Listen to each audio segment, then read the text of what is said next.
Výborne. Teraz, keď si nasadzujem túto špeciálnu priľbu, poďme sa spoločne ponoriť do morských hlbín.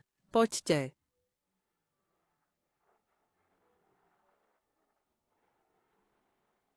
Wow, som v hlbinách mora. A vieš, že tie farebné mušle niečo ukrývajú tým, že sa rozdelia na mnoho kúskov, presne ako skladačka? No tak, pozrime sa, čo sa nachádza v tom prvom. Čo to je? Ten...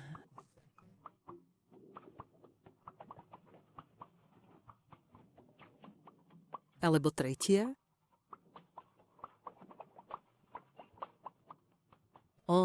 To nám pripomína niečo úplne iné. To je úplne iná záležitosť.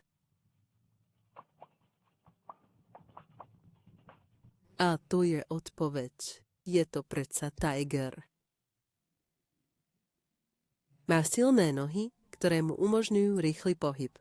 Má uši, ktoré sa trasú, aby zachytili každý pohyb koristi, a má chvost pruhovaný rovnako ako jeho telo. Skvelá práca, priatelia.